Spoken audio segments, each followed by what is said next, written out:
दोस्तों, आपने शायद हॉलीवुड मूवीज़ में देखा होगा जब बैंक्स को लूटते हैं काफ़ी एडवांस टेक्नोलॉजी यूज़ करके चोरी किया जाता है।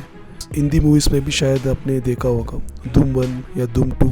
ऐसे ही कुछ दुनिया के कई जगहों में जो चोरी किया गया, 3 रॉबरी हुआ था, उनके बारे में आज हम देखेंगे। पहला वाला बैंको सेंट्रल रॉबरी। ये जो बैंक का रॉबरी हुआ था ब्राज़ील में था। अगस्त 2005 में ब्राज़ील के एक बड़ा बैंक था, बैंक सेंट्रल।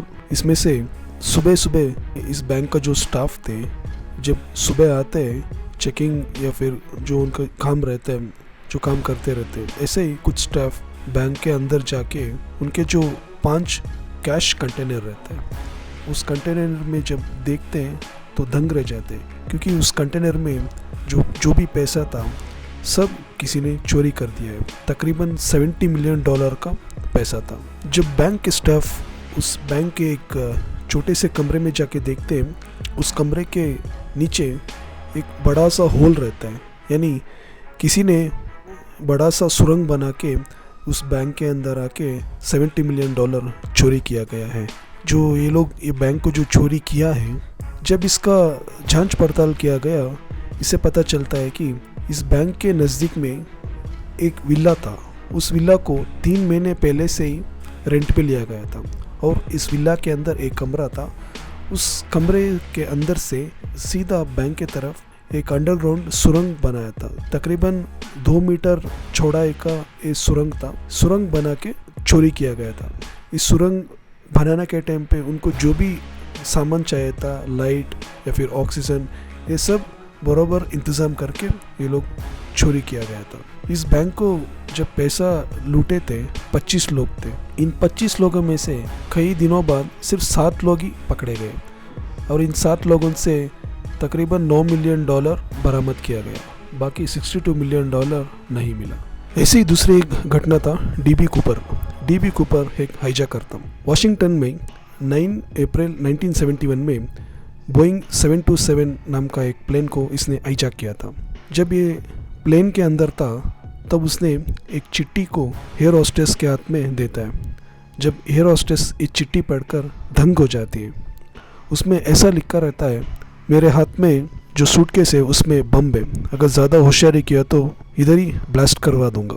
फ्लाइट को सीधा सिएटल एयरपोर्ट में लैंडिंग करना है और लैंडिंग करने के बाद एक लॉरी में $2 लाख और 4 पैराशूट और उसके साथ फ्यूल भी चाहिए।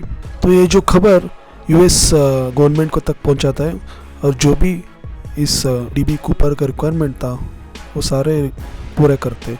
जैसे ही वाशिंगटन में उतरता है, उसने एयरप्लेन के लिए फ्यूल भर लेता है और $2 लाख भी उसको मिल जाता है और 4 पैराशूट भी ले लेता है। जो प्लेन में जितने ही पैसेंजर्स थे, सब पैसेंजर्स को नीचे उतार दिया और सिर्फ जो फ्लाइट के स्टाफ थे उनको कॉकपिट में लॉक करके फिर से फ्लाइट को स्टार्ट करके वहाँ से निकल पड़ा। वहाँ से निकलते सीधा उसने वाशिंगटन में लैंड किया। जब वाशिंगटन में चारों तरफ से पुलिस अक्वायर कर लिया और जब आके सर्च किया तब वो आदमी प्लेन के अंदर नहीं था। यानी जब सिएटल पोर्ट से जब वाशिंगटन के लिए फिर से पहुंचा तब तक वो कहीं से गायब हो चुका। दोस्तों, अभी तक इस आदमी का पता नहीं चला कि ये कहाँ पे। और एक ऐसा ही कहानी वैक्यूम गैंग का है। अमेरिका में एक बहुत बड़ा स्टोर है मोनोप्लेक्स का। इस स्टोर एक सुपरमार्केट है। इस स्टोर के अंदर 15 अलग अलग छोटा स्टोर्स हैं। इस स्टोर में से तकरीबन $8 लाख चोरी हो चुका था। इस स्टोर में जो भी पैसा कलेक्शन होता था, उस पैसे को लोग एक एनवेलप में डाल के एक जगह में अंदर डाल देते और वो पूरा जितना भी पैसा कलेक्ट होता है वो पूरा डंप होता था। तो इसी बात का इंफॉर्मेशन किसी ने चुरा के जब ये स्टोर्स के अंदर, जब ये स्टोर्स बंद था जहाँ पे एनवेलप में डाला जाता है, उस जगह के अंदर एक सुरंग बना के उनके ही द्वारा मॉडिफाई किया गया एक वैक्यूम क्लीनर डाल के जितने भी पैसा वहाँ था वो सारे पैसा ये लोग खींच लेते हैं। दोस्तों, ये अलग अलग तरीके का चोरी के बारे में हमने इन्फॉर्मेशन दिया है। अब इसके बारे में कभी भी ऐसा सोचना नहीं है कि हम भी ऐसा कर सकते। हमेशा मेहनत करके, काम करके जो पैसा कमाता है वही पैसा हमको हिफाजत करेगा। दोस्तों आज के लिए इतना ही, धन्यवाद।